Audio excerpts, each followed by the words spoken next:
অন্ধকার সময়ের গল্প এটা, যে সময় মানুষ শক্তিকে দেবতা ভাবত আর দুর্বলরা হারিয়ে যেত ধুলোর ঝড়ে।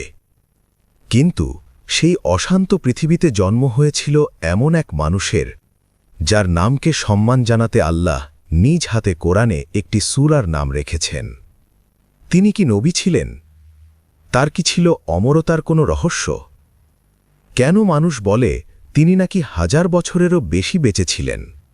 দাস হয়ে জন্ম, মুক্তি পাওয়া, আবার 3 বার শৃঙ্খলে বন্দী হওয়া, আর 3 বারই অলৌকিকভাবে পালিয়ে বাঁচা। তিনি নবী দাউদ আলাইহিসসালামের সান্নিধ্য পেয়েছিলেন, যেখানে ঘটেছিল বহু বিস্ময়কর ঘটনা। এই হল লুকমান আলাইহিসসালামের গল্প।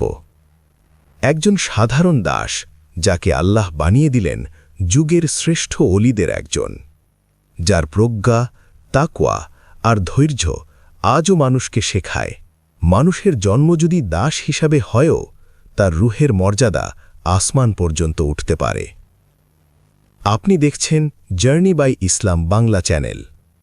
আমরা নবী, রাসূল ও আল্লাহর বন্ধুদের বাস্তব ঘটনা তুলে ধরি আপনাদের জন্য। নতুন নতুন ভিডিও পেতে চ্যানেলটি সাবস্ক্রাইব করুন, ভিডিওটি লাইক, কমেন্ট ও শেয়ার করে ইসলামের এই সুন্দর বার্তাটি পৌঁছে দিন আরও মানুষের কাছে। রাসূলুল্লাহ সাল্লাল্লাহু আলাইহি ওয়াসাল্লাম বলেছেন, যে ব্যক্তি অন্যকে কোনো ভালো কাজের দিকে পথ দেখায় তার জন্যেও একই সওয়াব লেখা হয়। বিসমিল্লাহির রহমানির রহিম। আমাদের গল্প ফিরে যাচ্ছে খ্রিস্টপূর্ব 11 শতকে নাইল নদীর উপরের অববাহিকায়, যা আজকের সুদান ও দক্ষিণ মিশরের এলাকা। তখন ছিল প্রাচীন বিশ্বের এক অস্থিরতম যুগ। ধুলো মাখা সেই ভূমিতে, যেখানে মিশরের ফেরাউনের শক্তি বজ্রের মতো গর্জন করত, নুবীয় জাতি তাদের পরিচয় বাঁচিয়ে রাখতে লড়ছিল। আর ঠিক সেই সময়ে জন্ম নিল এক শিশু, তার নাম লোকমান। তিনি জন্মাননি কোনো রাজসিংহাসনের পাশে, কোনো প্রাসাদের নরম রেশমে নয়। সব ঐতিহাসিক সূত্রই একমত, তিনি জন্মেছিলেন একজন দাস হিসেবে। গাঢ় কালো ত্বক, মোটা ঠোঁট, সাধারণ চেহারা, কিন্তু তার অন্তরের গভীরে লুকিয়েছিল এমন আলো যা পরে ইতিহাসকে বদলে দেবে। সেই সময় নুবিয়াতে দাসত্ব ছিল, কিন্তু তা ছিল না বর্ণভিত্তিক। নুবিয়ানদের মধ্যেই কেউ দাস, কেউ সেনা, কেউ কর্মকর্তা, কেউ নেতা হতে পারত। লোকমানের পিতা বোরা ছিলেন সেই হাজারো মানুষের একজন যাদের সমাজ দাসে পরিণত করেছিল। তার শেকড় মিশেছিল প্রাচীন আফ্রিকার সেই মাটির সঙ্গে, নাইলের উর্বর পানিতে সিক্ত নুবিয়া ভূমিতে। কিছু সূত্র বলে তার বংশ লেগেছিল হাবেশা অর্থাৎ ইথিওপিয়া পর্যন্ত। তখন উত্তরের সুদান ও দক্ষিণ মিশর ছিল মিশরীয় সাম্রাজ্যের দখলে। সোনা, হাতির দাঁত, অদ্ভুত প্রাণী, আর হ্যাঁ, মানুষ, দাস মানুষ। ফেরাউনের রাজ্য এই অঞ্চল থেকে সংগ্রহ করত। এভাবেই লোকমান আলাইহিসসালামের জাতির অনেককেই দাস বানানো হয়েছিল। নুবিয়াতে দাসত্বের মূল কারণ ছিল বর্ণ নয়, ছিল যুদ্ধ। যখন মিশরীয় বাহিনী দক্ষিণ দিকে হামলা করত, তারা নুবিয়ানদের বন্দী করে মিশরে নিয়ে যেত দাস হিসেবে। আবার যখন নুবিয়ারা যুদ্ধে সফল হতো, তারা মিশরীয়দের বন্দী করত একইভাবে। এভাবেই যুদ্ধ আর ক্ষমতার পালাবদলের মাঝে লোকমান বড় হয়ে ওঠেন এক উত্তাল সময়ে। তার শৈশব ছিল না অন্য শিশুদের মতো হাসি খেলায় ভরা। তার শৈশব কেটেছে ভারী কাজ, ক্লান্তিকর পরিশ্রম আর গভীর নীরবতার মধ্যে। একজন দাস শিশুর কাছে মানুষ যা আশা করে, নির্বিকার আনুগত্য, নীরবতা, মাথা নিচু করে থাকা, সেটাই তারা লোকমানের মধ্যেও খুঁজেছিল। কিন্তু লোকমানের ভিতরে ছিল সম্পূর্ণ আলাদা কিছু, এক আলো, এক গভীরতা যা কেউ বুঝতে পারত না। তিনি কথা বলার চেয়ে শোনা পছন্দ করতেন, খেলার চেয়ে পর্যবেক্ষণ করতে ভালোবাসতেন। বাকিরা যখন দৌড়ঝাঁপে মেতে থাকত, লোকমান তখন তাকিয়ে থাকতেন পৃথিবীর দিকে। প্রকৃতির নীরব ছন্দ, পাখির উড়াল, প্রাণীদের আচরণ, গাছপালার বৃদ্ধি, সব কিছু তিনি লক্ষ্য করতেন ভয়ঙ্কর মনোযোগ দিয়ে। মানুষ বলে দিনের বেলা সবাই কাজ করত, আর লোকমান ডুবে থাকতেন চিন্তার সমুদ্রে। আর রাত হলে তিনি তাকিয়ে থাকতেন আকাশের দিকে, তারার পথে, চাঁদের আলোয়, যেন কিছু রহস্য সন্ধান করছেন। তার ছোটবেলা এবং প্রথম দিকের যৌবন কেটেছে এমন কাজে যেখানে মানুষ থেকে দূরে থাকা যেত আর প্রকৃতির কাছে থাকা যেত অনেক বেশি। এভাবেই লোকমানের হৃদয়ে জন্ম নিয়েছিল গভীর প্রজ্ঞা, যা পরে তাকে বানাবে ইতিহাসের এক মহান ওয়ালি। কেউ বলে লোকমান পাহাড়ে পাহাড়ে পশুচারণ করতেন, আর সেই সময়ে তিনি শিখেছিলেন পাহাড়ি উদ্ভিদের রহস্য। কেউ বলে তিনি ছিলেন কাঠমিস্ত্রির শিক্ষানবিশ, আর কাঠের ভেতরে লুকানো রহস্যগুলো সেখানেই প্রথম আবিষ্কার করেছিলেন। কিন্তু একটি জিনিস নিশ্চিত, যদিও তার হাত ছিল রুক্ষ, কাপড় ছিল দাসের মতো সাধারণ, তবু তার মনের ভেতরে জন্ম নিচ্ছিল এমন এক প্রজ্ঞা যা সেই যুগের শক্তিশালী রাজাদের মাঝেও ছিল না। গ্রামের বাইরে প্রকৃতির মধ্যেই কেটে যায় লোকমানের দিন, কখনো রাখাল, কখনো দাসের মতো কাজ। তার যৌবন শুরু হওয়ার আগেই তিনি লক্ষ্য করলেন নিজের ভিতরে একটি নতুন দক্ষতা। 17 বছর বয়সে তার চোখ খুলে গেল উদ্ভিদের প্রতি এক গভীর সংযোগের দিকে। তিনি বুঝতে পারলেন গাছপালা যেন তার সাথে কথা বলে, আর তাদের ভেতরে লুকানো আছে চিকিৎসার রহস্য। এটা বুঝতেই তিনি বিভিন্ন গাছ থেকে ওষুধ তৈরি শুরু করলেন। এক সময় গ্রামের অসুস্থ মানুষদের তাঁর ওষুধেই আরোগ্য হতে শুরু করল। ধীরে ধীরে তাকে সবাই চিনল, প্রথমে নিজের গ্রামে, তারপর আশেপাশের অঞ্চলে, একজন তরুণ চিকিৎসক হিসেবে। মানুষের ভিড় বাড়তে লাগল তার ছোট্ট ঘরের সামনে, কিন্তু সবাই খুশি হয়নি, কারণ তারা জানত নবী সুলাইমান আলাইহিসসালাম পশু পাখির ভাষা বুঝতেন, আর লুকমান যেন উদ্ভিদ ও গাছের ভাষা বুঝে ফেলছেন। হেকিমরা বলে আল্লাহ পৃথিবীর প্রতিটি উদ্ভিদে মানুষের জন্য শিফা রেখেছেন। লুকমান শুনতেন প্রতিটি গাছের নিঃশব্দ বার্তা, কোন অসুখে কোন গাছ কাজ করবে। আল্লাহ হাজারো উদ্ভিদ সৃষ্টি করেছেন এবং প্রতিটির মধ্যে দিয়েছেন বিশেষ শক্তি, যা মানুষের 770 ধরনের রোগের চিকিৎসা। কিন্তু এতে বিপদে পড়ল এক শ্রেণীর মানুষ, সেই অঞ্চলের জাদুকররা, যারা মানুষের আবেগকে কাজে লাগিয়ে প্রতারণা করে জীবিকা নির্বাহ করত। লুকমানের জনপ্রিয়তা তাদের জন্য হুমকি হয়ে দাঁড়াল। কিছু বর্ণনায় আছে এই জাদুকররা গোপনে একত্র হল, টাকা জোগাড় করল, লুকমান এবং তার পরিবারকে তাদের প্রভুদের কাছ থেকে কিনে নিল, তারপর তাদের মুক্তি দিল, একটি শর্তে, তাদের এই অঞ্চল ছেড়ে বহু দূর চলে যেতে হবে। তবে আরেকটি সূত্রে তার স্বাধীনতার ঘটনার বর্ণনা ভিন্ন। একদিন তার প্রভু তাকে বলল, একটি ভেড়া জবাই করো, আর তার সেরা 2টি অংশ আমার কাছে নিয়ে এসো। লোকমান ভেড়া জবাই করল এবং নিয়ে এলো হৃৎপিণ্ড ও জিহ্বা। প্রভু অবাক হয়ে গেলেন। পরদিন তিনি আবার বললেন, আরেকটি ভেড়া জবাই করো, এবার সবচেয়ে খারাপ 2টি অংশ নিয়ে এসো।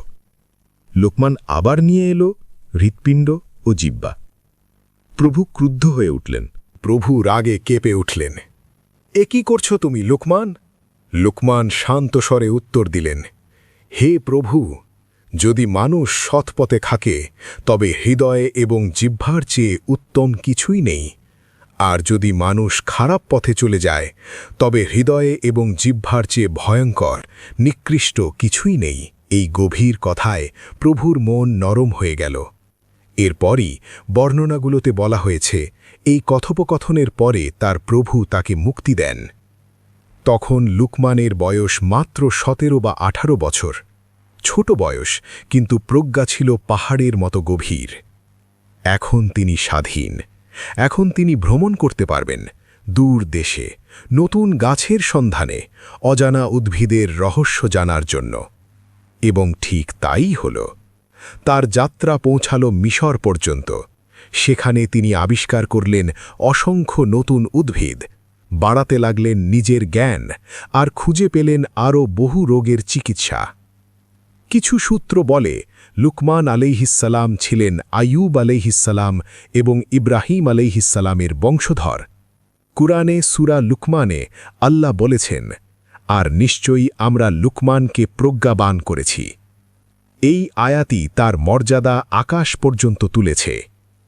আল্লাহ তাকে যে জ্ঞান দিয়েছিলেন তা ছিল সরাসরি অনুপ্রেরণা দ্বারা প্রদত্ত জ্ঞান, এক এমন জ্ঞান যা দিয়ে তিনি বস্তুর সত্যতা বুঝতেন এবং প্রতিটিকে সঠিক জায়গায় সঠিকভাবে ব্যবহার করতেন। এই জ্ঞানের একটি অংশ ছিল চিকিৎসাশাস্ত্র, উদ্ভিদ, খনিজ এবং প্রকৃতির ভেতর লুকানো রহস্যময় শিফা আবিষ্কারের ক্ষমতা। লুকমানের যাত্রা এখানেই থেমে যায়নি। তার গল্প এখন আরও বিস্ময়কর পথে এগোতে চলেছে।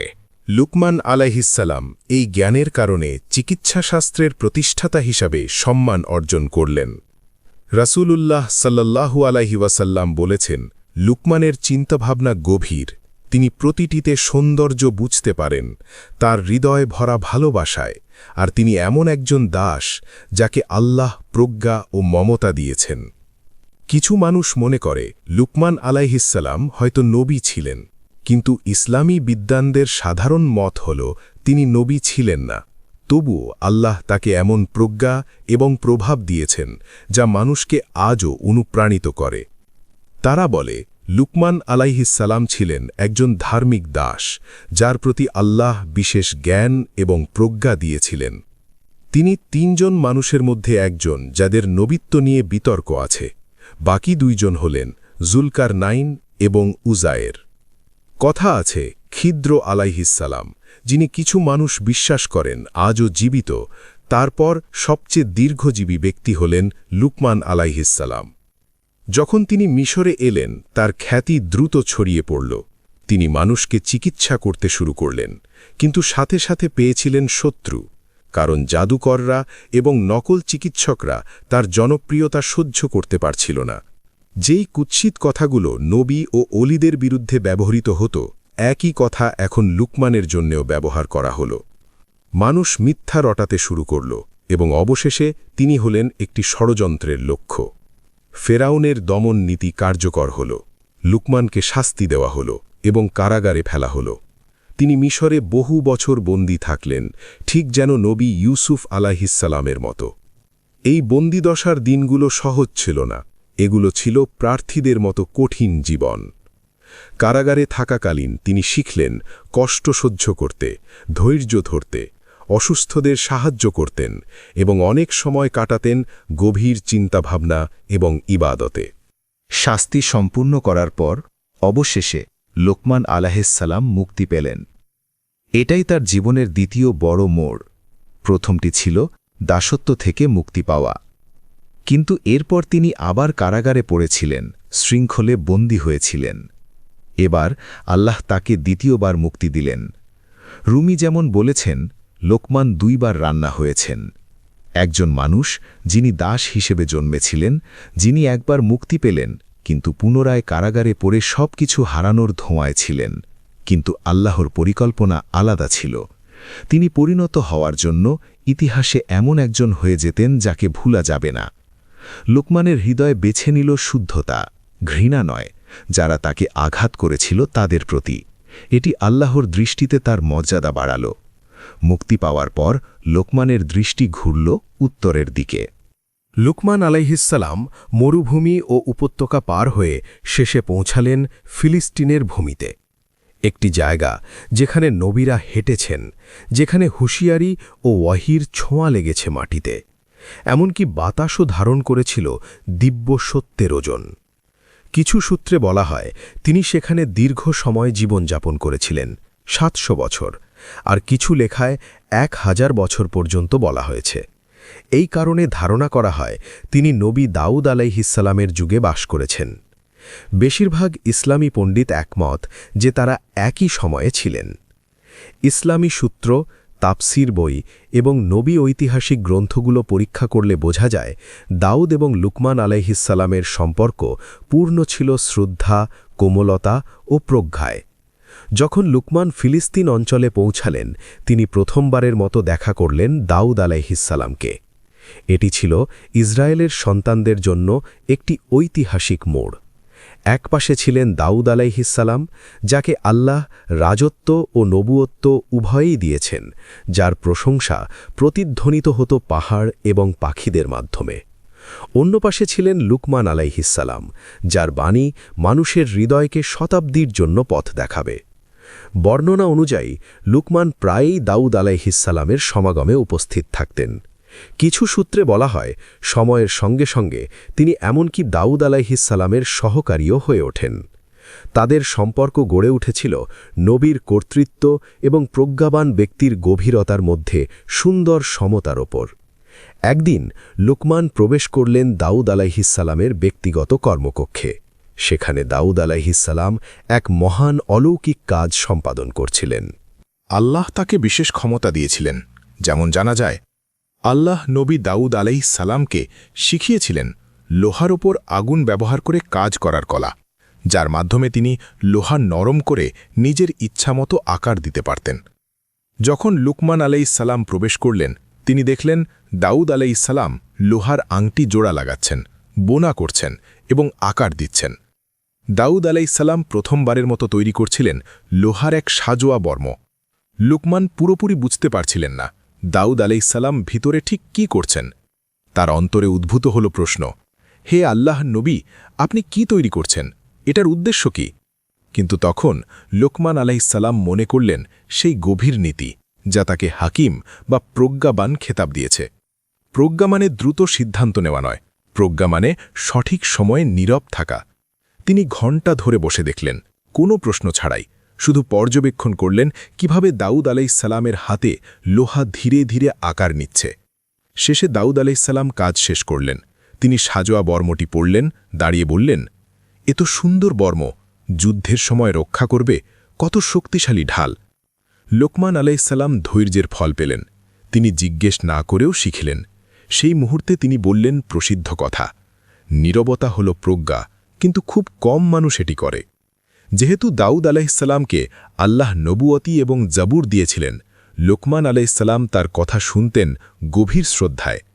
আরেকটি বর্ণনায় বলা হয়েছে, দাউদ আলাইহিসসালাম লুকমানকে জিজ্ঞেস করলেন, হে লুকমান, আমি দেখি তুমি বহু ধনসম্পদ এবং মর্যাদা থেকে দূরে থাকো, যা সাধারণ মানুষ অর্জন করতে পারে। তবুও তুমি তাদের মধ্যে সবচেয়ে শান্ত এবং সবচেয়ে প্রিয়। তুমি কিভাবে এই মর্যাদায় পৌঁছলে? লুকমান আলাইহিসসালাম তার জীবন সংক্ষেপে ব্যাখ্যা করলেন, আমি কখনো মিথ্যা বলিনি, আমি কখনো বিশ্বাসে বিশ্বাসঘাতকতা করিনি, আমি কখনো নিজের ব্যস্ততা অন্যের বিষয়ে লাগাইনি। দাউদ আলাইহিসসালাম যখন এই উত্তর শুনলেন, দাউদ আলাইহিসসালাম বললেন, এগুলো সত্যিই এমন গুণাবলী যা অর্জন করা কঠিন, কিন্তু এগুলো একজন মানুষকে মর্যাদাবান করে তোলে। যদিও দাউদ আলাইহিসসালাম নবী ছিলেন, তিনি লুকমানের প্রজ্ঞাকে সম্মান করতেন এবং প্রায়ই পরামর্শ নিতেন। লুকমান আলাইহিসসালাম দীর্ঘ সময় সেই ভূমিতে দাউদ আলাইহিসসালামের সঙ্গে থাকলেন। তিনি মাদ্রাসায় শিক্ষাদান করতেন এবং বহু শিক্ষার্থীকে গড়ে তুলতেন। যে মানুষ একসময় দাস ছিল, তিনি এখন হয়ে উঠলেন একজন মহান পণ্ডিত। দাউদ আলাইহিসসালামের সময় শেষ হবার পরে লুকমান তার দৃষ্টি ঘোরালেন আনাতোলিয়ার দিকে।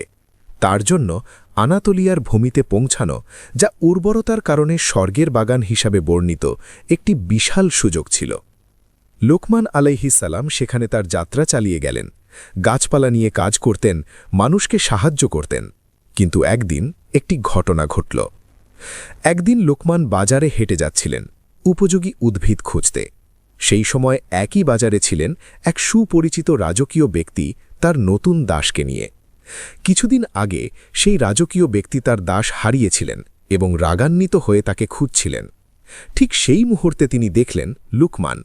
তিনি ধরে নিলেন লুকমানই তার হারানো দাস। রাজকীয় ব্যক্তি লুকমানকে ধরলেন এবং চেঁচাতে শুরু করলেন, কোথায় ছিলেন তুমি? অবাক বিস্ময়ের মধ্যে লুকমান নীরব থাকলেন। তিনি পরিস্থিতি গ্রহণ করলেন, ধৈর্য ধরলেন এবং যা ঘটছে তা পর্যবেক্ষণ করতে লাগলেন।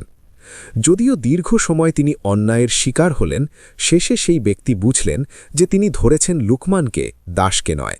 ফলে লুকমান আবারও মুক্তি পেলেন।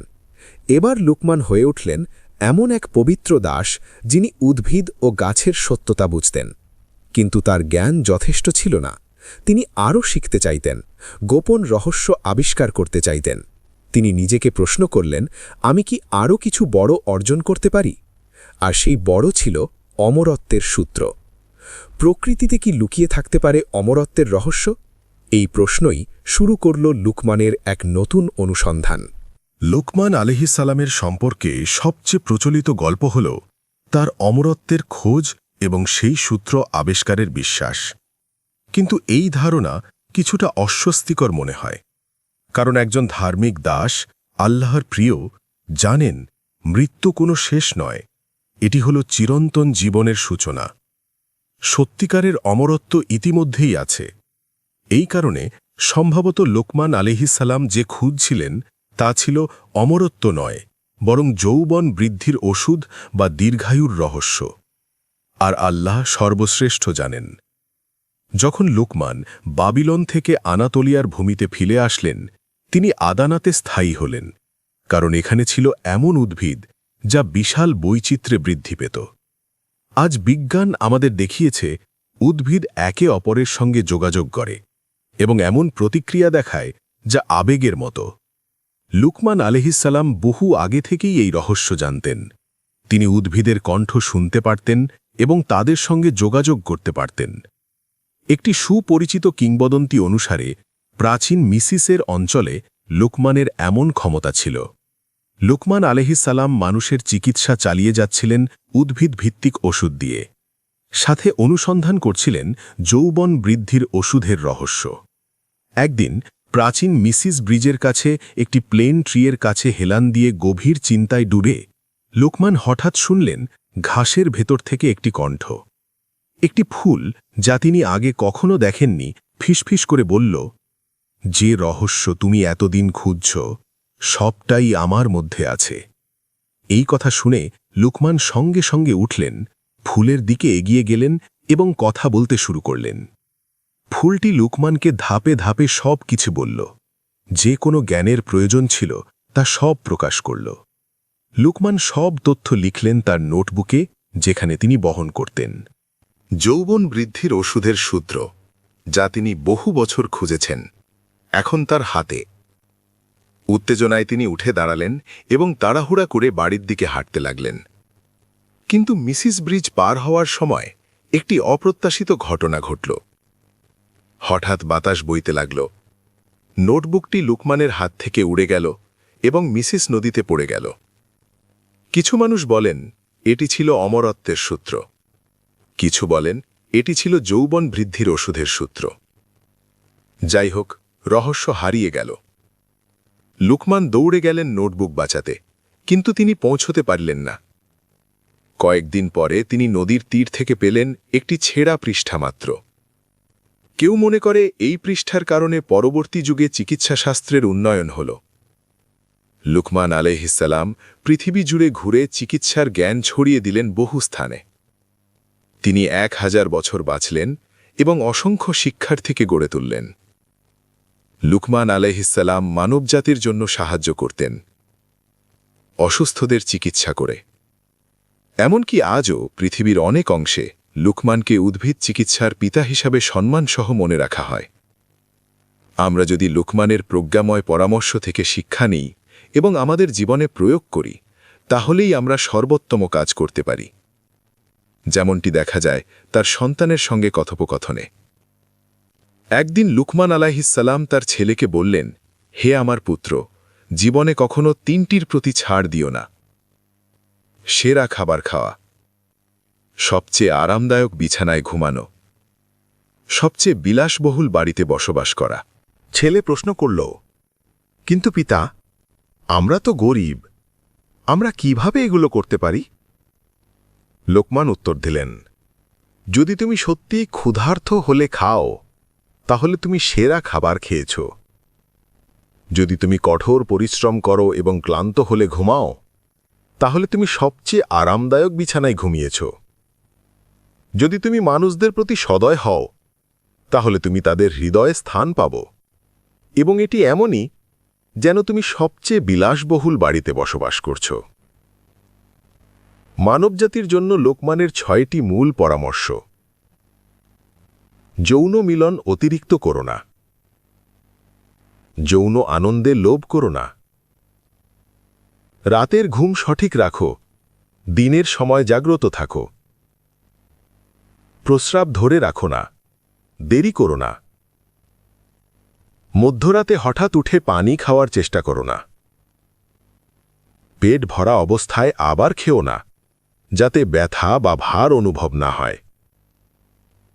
এই শিক্ষাগুলা মেনে চললে আমরা শুধু সুস্থ থাকব না, একই সঙ্গে সফল, প্রজ্ঞাবান ও শান্ত জীবন কাটাতে পারব।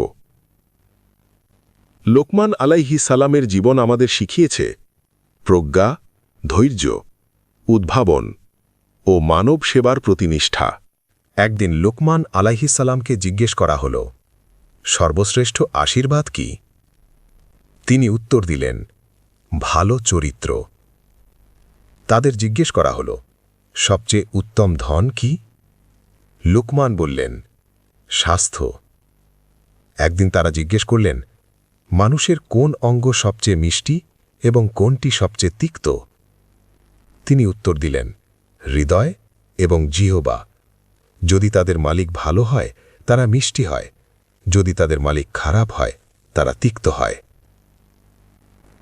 একদিন লোকমান একজন বন্ধুকে বলেছেন, যিনি টয়লেটে দীর্ঘ সময় থাকতেন, টয়লেটে বেশি সময় বসো না, এটি ফুসফুসের জন্য ক্ষতিকর, এবং ধরে রাখো না, এটি রোগ ডেকে আনে। বন্ধুটি এই কথাগুলো শৌচাগারের দরজার উপরে লিখে দিলেন, যাতে মানুষরা শিক্ষণীয় হয়। আরেকটি সুপরিচিত পরামর্শ লোকমানের, পা গরম রাখো, মাথা ঠান্ডা রাখো, পেট হালকা রাখো, অতি দূরপ্রসারী চিন্তা করো না। এই সহজ কিন্তু গভীর নির্দেশনাগুলো আজও আমাদের সুস্থ, শান্ত ও প্রজ্ঞাবান জীবনযাপন করতে সাহায্য করে। লুকমান আলাইহিসসালামের জীবনের শেষ অধ্যায়। যদিও কিংবদন্তি কাহিনী তাকে একটি ঈগলের মতো দীর্ঘায়ু প্রাপ্ত হিসেবে বর্ণনা করে, তার জীবনও শেষ হয়েছিল।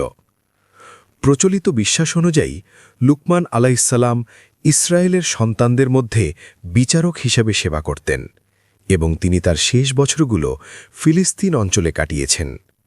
কিছু সূত্রে বলা হয় তিনি ফিলিস্তিন শহরে মৃত্যুবরণ করেছেন।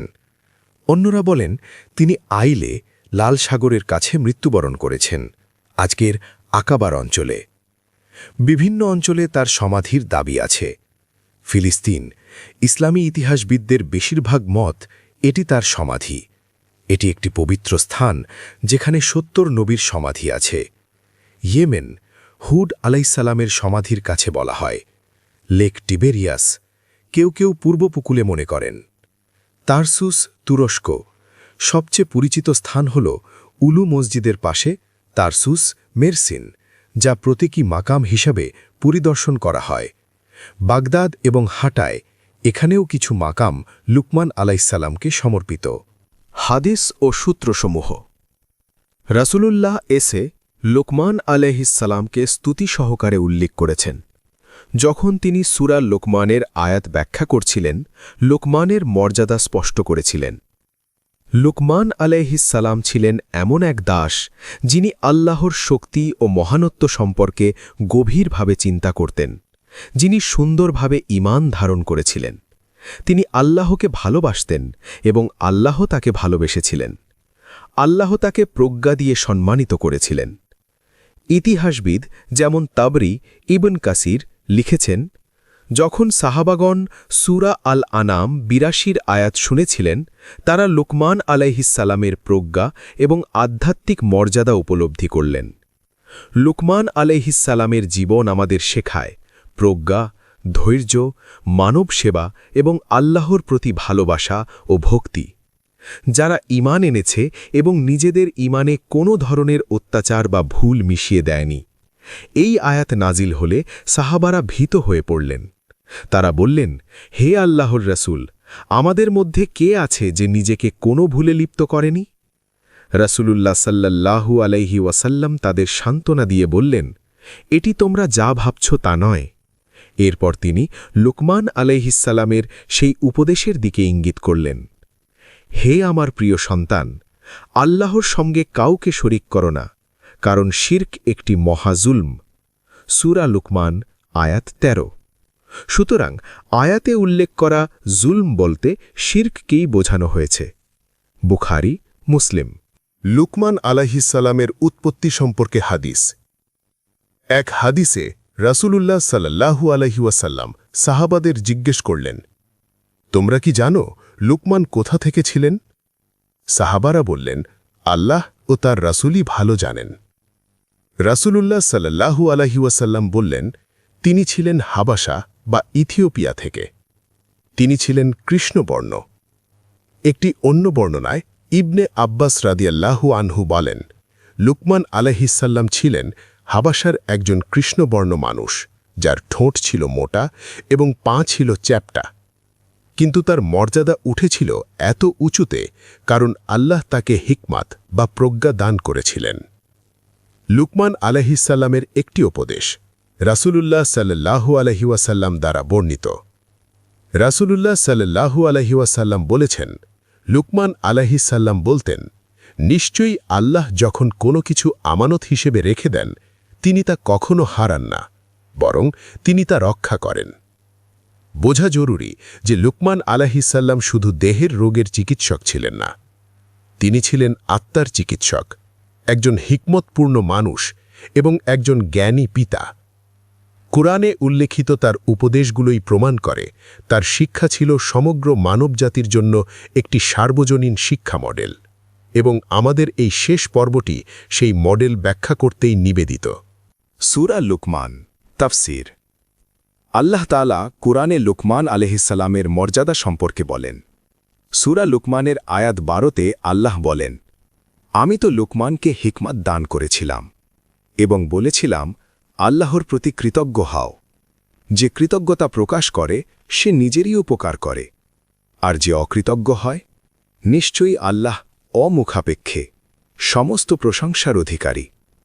এরপর আসে লুকমান আলাইহিসসালামের উপদেশ। লুকমান আলাইহিসসালাম তার ছেলেকে কি উপদেশ দিয়েছিলেন? সূরা লুকমানের আয়াত 13তে প্রথম উপদেশটি উল্লেখ করা হয়েছে। আর স্মরণ করো যখন লুকমান তার ছেলেকে উপদেশ দিচ্ছিলেন, হে আমার প্রিয় সন্তান, আল্লাহর সঙ্গে কাউকে শরিক করো না, নিশ্চয়ই শিরক একটি মহাজুলম। এটাই ছিল তার শিক্ষার প্রথম ভিত্তি, তাওহীদ অর্থাৎ আল্লাহর একত্ববাদে দৃঢ় থাকা। তারপর আল্লাহ বলেন, আয়াত 14-15, আমি মানুষকে তার পিতামাতার প্রতি সদাচরণ করতে নির্দেশ দিয়েছি। এখানে শিখানো হয়েছে মানুষের জীবনে আল্লাহর পর পিতামাতার অধিকার কত বড়। লুকমান হাকিম তার উপদেশের মধ্যে এক অত্যন্ত গভীর সত্য দিয়ে শুরু করেছিলেন, হে আমার সন্তান, তোমার মায়ের কথা কখনো ভুলে যেও না, কারণ তোমার মা তোমাকে বহন করেছেন দুর্বলতার উপর দুর্বলতা, কষ্টের পর কষ্ট পার করে, আর তোমার দুধ ছাড়ানো সম্পন্ন হয় 2 বছরে। আল্লাহ বলেন, আমার প্রতি কৃতজ্ঞ হও, আর তোমার বাবা মায়ের প্রতিও। শেষ পর্যন্ত তো ফিরে আসতে হবে আমার কাছেই। কিন্তু যদি বাবা মা তোমাকে জোর করে এমন কিছুর দিকে ডাকতে চায় যার সম্পর্কে তোমার কোনো জ্ঞান নেই, অর্থাৎ আল্লাহর সাথে কাউকে শরিক করতে বলে, তখন তাদের কথাই সায় দেবে না। তবে মনে রাখবে, দুনিয়ার জীবনে তাদের সঙ্গে ব্যবহার করবে অত্যন্ত সুন্দরভাবে, আর তুমি অনুসরণ করবে সে পথ যে পথ মানুষকে আল্লাহর দিকে ফিরিয়ে আনে, তওবা আর আনুগত্যের পথে। অবশেষে তোমাদের সবারই ফিরে আসতে হবে আল্লাহর কাছে, আর তিনি জানিয়ে দেবেন কে দুনিয়ায় কি করেছিল। এরপর আয়াত 16 অনুযায়ী লুকমানের উপদেশ শুরু হয় নতুন গভীরতায়। তিনি বললেন, হে আমার ছেলে, কোনো কাজ যদি সরিষার দানার ওজনের মতো ছোটও হয়, আর তা যদি থাকে কোনো পাথরের ভেতরে, আকাশের কোনো কোণে বা জমিনের কোনো গভীরে, তবুও আল্লাহ তা বের করে আনবেন। তিনি সূক্ষ্ম, তিনি খবর রাখেন প্রতিটি কণার অবস্থান, প্রতিটি নড়াচড়ার। এরপর লুকমান তার ছেলেকে জীবনের মূল নীতি শেখালেন, হে আমার ছেলে, নামাজ প্রতিষ্ঠা করো, ভালো কাজে মানুষকে ডেকে নাও, মন্দ কাজ থেকে নিষেধ করো, আর যে বিপদাপদ তোমার ওপর আসে ধৈর্যের সাথে তা বহন করো।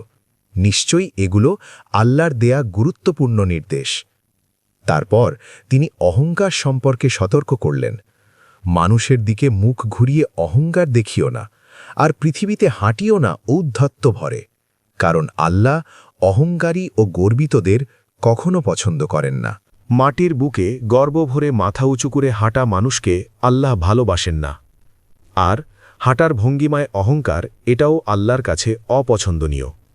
তাই চলাফেরায় হও পরিমিত, নম্র, আর কণ্ঠস্বরেও আনো বিনয়, কারণ সবচেয়ে কঠিন, কর্কশ, বিরক্তিকর শব্দ হল গাধার ডাক। এগুলোই ছিল সূরা লুকমানের 13 থেকে 19 নম্বর আয়াতে আল্লাহ দেওয়া উপদেশ। লুকমান আলাইহিসসালাম তার উপদেশের শুরু করেছিলেন সবচেয়ে গুরুত্বপূর্ণ বিষয় দিয়ে, আল্লাহর একত্ববাদ। কেউ যেন আল্লাহর সাথে কোনো অংশীদার না করে, এটাই ছিল তার প্রথম উপদেশ।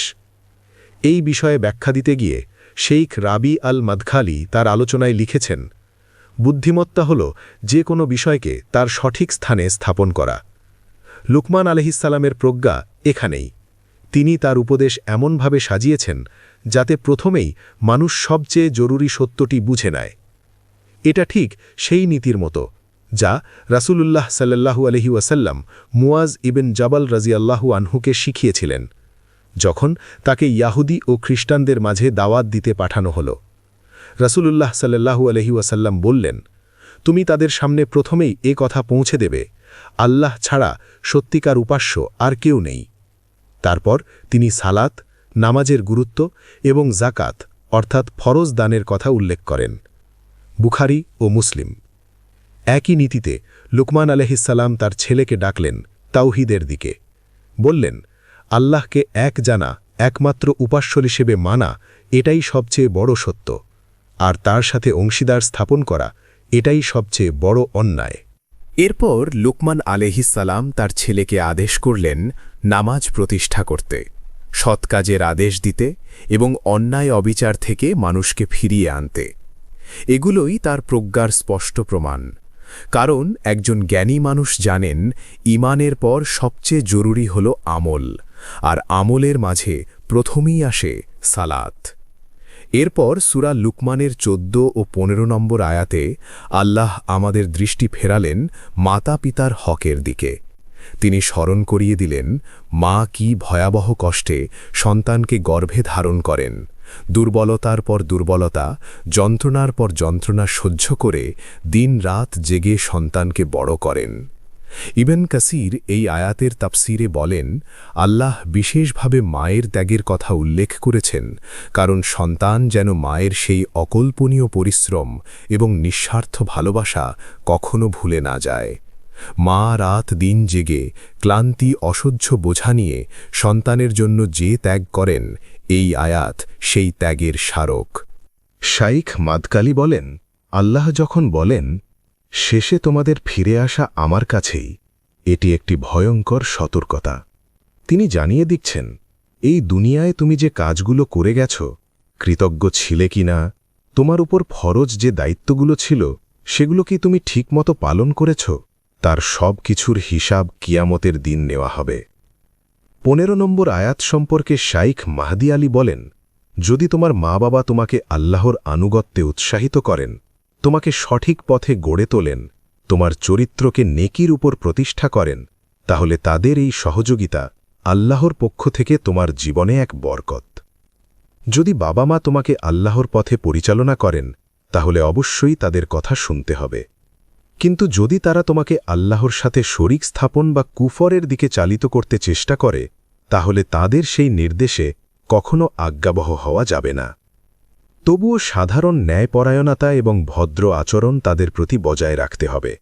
যদি তারা তোমাকে ক্ষতি করার চেষ্টা করে অথবা আল্লাহকে অস্বীকার করতে প্ররোচিত করে, তাহলেও তুমি তাদের মানবিক অধিকার ভুলবে না। এই দুনিয়ায় তাদের প্রতি সদাচরণ করো। এতে বোঝানো হয়েছে, তুমি তাদের সঙ্গে ভদ্রতা বজায় রাখো, সৎ আচরণ করো, তাদের জন্য খরচ করো, সেবা করো, যদি তারা কুফরেও থাকে। কেবল আল্লাহর প্রতি অবাধ্য হওয়ার ক্ষেত্রে তাদের আজ্ঞা মানা যাবে না। তার বাইরে তুমি তাদের সেবা করবে, তাদের প্রয়োজন পূরণ করবে, এটিই তাদের সত্যিকারের সদাচরণ এবং দয়া। ইবন কাসির উল্লেখ করেছেন, আত তাবারানিতে একটি হাদিস আছে যেখানে সাদ ইবন মালিক বলেন, আয়াত 15 আমার সম্পর্কে নাজিল হয়েছে। আমি এমন একজন মানুষ ছিলাম যে তার মাকে সম্মান করত, কিন্তু যখন আমি মুসলিম হলাম তখন মা বললেন, ও সাদ। লুকমান আলাইহিসসালামের উপদেশ, সাদ ইবনে মালিক ও তার মায়ের ঘটনা। একদিন সাদ রাদিয়াল্লাহু আনহুর মা বিস্ময়ে চিৎকার করে বললেন, এটা তুমি নতুন কি শুরু করেছ? এই যে তোমার নতুন ধর্ম, এটা ছেড়ে দাও, নইলে আমি খাব না, পান করব না, এমনকি মরে যাব। আর মানুষ বলবে, তোমার কারণেই তোমার মা মারা গেছে। লোকেরা তোমাকে লজ্জা দেবে, বলবে তুমি নিজের মাকে হত্যা করেছ। আমি তাকে বললাম, মা, তুমি এমনটা করো না। আমি এই দিন ছেড়ে আর কিছুতেই ফিরে যাব না। এরপর তিনি সত্যি একদিন এক রাত কিছু খেলেন না আর পানও করলেন না। তিনি ক্লান্ত হয়ে পড়লেন। তারপর আবার আরেক দিন রাত কিছু না খেয়ে রইলেন। এবার তিনি সম্পূর্ণভাবে দুর্বল হয়ে গেলেন। মাকে এই অবস্থায় দেখে আমি বললাম, হে আমার মা, আল্লাহর কসম, তোমার যদি ১০০টা প্রাণও থাকত আর প্রতিটা যদি একে একে বেরিয়ে যেত, তবুও আমি আমার এই ধর্ম ত্যাগ করতাম না। তুমি চাইলে খাও আর চাইলে না খাও, এটা তোমার ব্যাপার। এই কথা শুনে তিনি অবশেষে খাবার খেলেন। লুকমানের গভীর উপদেশ, ছোট গুনাহকে হালকা ভাবো না। আমরা কতবার ছোট ছোট গুনাহ করি, ভাবি আরে এটা তো তেমন কিছু নয়, এটা কেউ দেখছে না। কিন্তু লুকমান আলাইহিসসালাম খুব সুন্দর করে আমাদের চোখ খুলে দেন। আল্লাহ সব জানেন। তোমার ক্ষুদ্রতম কাজ, তোমার সবচেয়ে লুকানো চিন্তাও তার কাছে স্পষ্ট, এবং আল্লাহ অবশ্যই হিসেব নেবেন। ইবন কাসির আয়াত ১৬ ব্যাখ্যা করতে গিয়ে বলেন, যদি কোনো অন্যায় বা পাপস্বরূপ কাজ সরিষার দানার সমানও হয়, এত ক্ষুদ্র যে চোখে দেখা যায় না, তবুও আল্লাহ তা বের করে আনবেন। আল্লাহ কিয়ামতের দিনে সব কিছু প্রকাশ করবেন, যখন সমস্ত কাজ ন্যায়ের তোলায় রাখা হবে। প্রতিটি মানুষ তার কাজের ফল পাবেন। যদি কেউ সৎ ও ভালো কাজ করে, তাহলে তিনি পুরস্কৃত হবেন, আর যদি কেউ অন্যায় করে, তাহলে তার জন্যেও শাস্তি নির্ধারিত হবে। এটি ঠিক যেমন আল কোরআনের আয়াতে বলা হয়েছে, যে ব্যক্তি একদম ধুলোর সমানও ভালো কাজ করে তা সে দেখবে, আর যে ব্যক্তি একদম ধুলোর সমানও অন্যায় করে তা সে দেখবে। সূরা আল জিলজালা ৮। এই কারণে আমাদের তাকওয়া থাকা প্রয়োজন, আল্লাহর ভয়। সঠিকভাবে আল্লাহর ভয় মানে হল তার প্রতি সকল অবাধ্য কাজ ত্যাগ করা, আর যা করতে হবে আল্লাহর সন্তুষ্টির জন্য তা পালন করা, সবসময় আল্লাহর রহমত কামনা করা। শেখ মোহাম্মদ ইবেন সালিহ আল উসাইমেন তার গ্রন্থ দ্য ফ্রুটস অফ তাকুয়াতে লিখেছেন, একজন নেককার ব্যক্তি তার বিশ্বাসী ভাইকে লিখেছিলেন, আমি তোমাকে তাকুয়ার পরামর্শ দিচ্ছি। আল্লাহ তোমার সব গোপন বিষয় জানেন, আর তোমার সকল প্রকাশ্য কাজও দেখেন। সুতরাং রাত দিন সবসময় আল্লাহকে স্মরণ করো, তার নৈকট্য ও শক্তি অনুযায়ী ভয় করো। স্মরণ করো, আল্লাহ সবসময় তোমাকে দেখছেন। আল্লাহর নিয়ম ও শাসন কখনো অন্য কারোর নিয়মের সঙ্গে পরিবর্তন করো না। তার ক্ষমতা কখনো অন্য কোনো কর্তৃত্বের সঙ্গে বদলিও না। সরাসরি আল্লাহর কাছে চিত্ত সমর্পণ করো, ভয় করো তাকে অত্যন্ত গভীরভাবে, এবং তার মহিমা ও শক্তিকে স্মরণ করো। শেখ উথাইমিন উল্লেখ করেছেন, উমর ইবেন আল খাত্তাব তার পুত্রকে লিখেছিলেন, আমি তোমাকে পরামর্শ দিচ্ছি তাকওয়া অর্জন করো। আল্লাহ মহান ও মহিমাজয়। যে তাকে ভয় করবে, আল্লাহ তাকে রক্ষা করবেন। যে আমল করবেন, আল্লাহ তাকে পুরস্কৃত করবেন, আর যে কৃতজ্ঞ হবে, আল্লাহ তাকে বৃদ্ধি দেবেন। উথাইমিনের গ্রন্থে তাকওয়া অর্জনের কিছু বিশেষ সুবিধার কথা বলা হয়েছে। শয়তানের প্রলোভন থেকে রক্ষা পাওয়া, বরকত ও ভালো আমলের বৃদ্ধি, কষ্ট ও বিপদ সহজ করা, আল্লাহর ভালোবাসা বৃদ্ধি পায়, জ্ঞান অর্জন করা, আল্লাহর রহমত লাভ করা, জান্নাতে প্রবেশকারীদের মধ্যে স্থান পাওয়া। আমিন। আল্লাহ আমাদের সকলকে তাকওয়াধারী বানান। এরপর লুকমান আলাইহিসসালাম তার ছেলেকে পরামর্শ দিলেন, নামাজ পড়ো, সৎ কাজের আদেশ দাও, অন্যায় ও বুরাই থেকে বিরত রাখো। শেখ ইবন তাইমিয়া আল মারুফকে ব্যাখ্যা করেছেন, এটি অন্তর্ভুক্ত করে সব কিছু, চেতনা ও আচরণ উভয়ই, অভ্যন্তরীণ ও বাহ্যিকভাবে। আল মারুফ হল সেই সব কাজ যা আল্লাহ সর্বোচ্চ এবং তার রসুল অনুমোদন করেছেন, আর আল মুনকার হল সেই সব কাজ যা আল্লাহ এবং তার রসুল নিষিদ্ধ করেছেন। শেখ ইবেন তাইমিয়া ব্যাখ্যা করেছেন, সৎ কাজের আদেশ দেওয়া এবং অন্যায় থেকে বিরত রাখার দায়িত্ব প্রত্যেক মুসলমানের উপর অবশ্যম্ভাবী। এটি সম্পূর্ণ করার চেষ্টা করতে হবে নিজের সামর্থ্য অনুযায়ী, কখনো ভাষার মাধ্যমে, কখনো হাতের মাধ্যমে, কখনো হৃদয়ের মাধ্যমে। সহিহ মুসলিমে হাদিস আছে, রাসূলুল্লাহ সাল্লাল্লাহু আলাইহি ওয়াসাল্লাম বলেছেন, যে কেউ তোমাদের মধ্যে কোনো অন্যায় দেখবে, তাহলে সে তা হাত দিয়ে সংশোধন করুক। যদি সে পারে না, তাহলে ভাষার মাধ্যমে। যদি তাও করতে না পারে, তাহলে হৃদয়ে সে বিরোধ দেখুক। এটাই সবচেয়ে দুর্বল বিশ্বাস। ইবন তাইমিয়া আরও উদ্ধৃত করেছেন ইবনে মাসউদের কথা। একবার তাকে প্রশ্ন করা হয়েছিল, কেউ কি জীবিত মৃতদের মধ্যে? তিনি উত্তর দিলেন, যে ব্যক্তি সঠিককে সঠিক হিসেবে স্বীকার করে না আর অন্যায়কে প্রত্যাখ্যান করে না, তাহলেই সে জীবিত মৃত। একটি গুরুত্বপূর্ণ বিষয় হল, আমরা যতটা সম্ভব সতর্ক হতে হবে যে কিছু আমরা অনুমোদন করি এবং যে কিছু আমরা নিষিদ্ধ করি সেগুলো অবশ্যই আল্লাহর অনুমোদিত নিয়ম অনুযায়ী হতে হবে। আমরা যা কিছু করি, আল মারুফকে আদেশ দেওয়া, আল মুনকার থেকে বিরত রাখা, সব কিছুই আল্লাহ ও তার রাসূলের নির্দেশ অনুসারে হতে হবে। শেখ ইবন তাইমিয়া ব্যাখ্যা করেছেন, এক বিশ্বাসীর ভালোবাসা ভালো কাজের প্রতি, তার ঘৃণা অন্যায়ের প্রতি, তার আকাঙ্ক্ষা সৎ কাজ সম্পন্ন করার প্রতি আর অন্যায় এড়ানোর প্রতি, সবই আল্লাহর প্রিয় ও বিদ্বেষের সাথে সামঞ্জস্যপূর্ণ হওয়া উচিত। এছাড়াও আমরা যখন এই কাজগুলো করি, তাদেরকে অবশ্যই শুধু আল্লাহর সন্তুষ্টির জন্য করতে হবে। ইবন তাইমিয়া বলেন, সৎ কাজের শর্ত হল তা শুধুমাত্র আল্লাহর মুখের জন্য করা হোক। আল্লাহ কোনো কাজ গ্রহণ করেন না যদি তা আল্লাহর সন্তুষ্টি ছাড়া অন্য কোনো উদ্দেশ্যে করা হয়। শাহী হাদিসে আবু হুরায়রার মাধ্যমে বর্ণিত, রাসূলুল্লাহ সাল্লাল্লাহু আলাইহি ওয়াসাল্লাম বলেছেন, আল্লাহ তাআলা বলেন, আমি এমন সঙ্গীর প্রয়োজন নেই যাকে সঙ্গী নিতে হবে। যদি কেউ কোনো কাজ আংশিকভাবে আমার জন্য এবং আংশিকভাবে কল্পিত সঙ্গীর জন্য করে, আমি সেই কাজ থেকে সম্পূর্ণ মুক্ত। যে কোনো কাজ যদি আংশিকভাবে আল্লাহর জন্য না করা হয়, তাহলে তা পুরোপুরি সেই কল্পিত সঙ্গীর জন্য হয়ে যায় এবং এ ধরনের কাজ আল্লাহর নৈকট্য অর্জন করতে পারে না।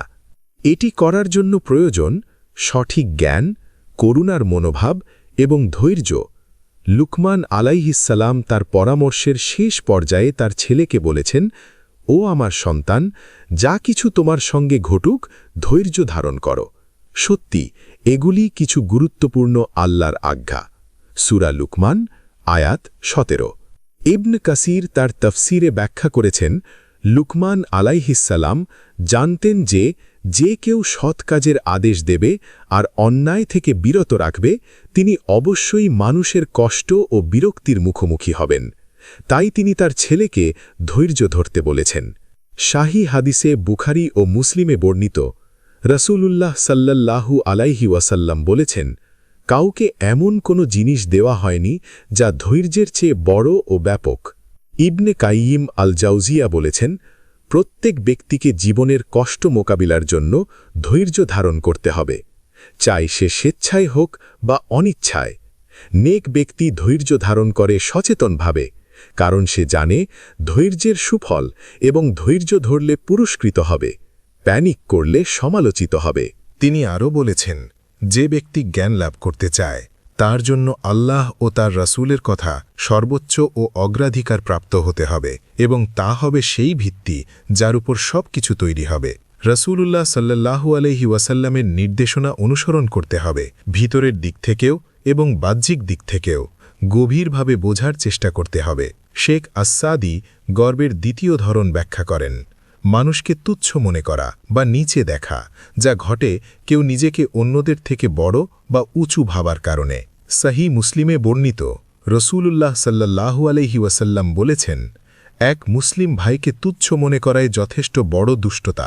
ইবনে তাইমিয়াহ বলেছেন, যত বেশি একজন বান্দা আল্লাহর কাছে নম্র, দরিদ্র ও মুগ্ধ, তত বেশি সে আল্লাহর নিকটে প্রিয় এবং অবস্থান ও মর্যাদা অনুযায়ী মহান হবে। সবচেয়ে সুখী সৃষ্টি হল সে যে আল্লাহর কাছে সবচেয়ে বড় নেক ও অনুগত বান্দা। মজমু আল ফাতাওয়া 6-7।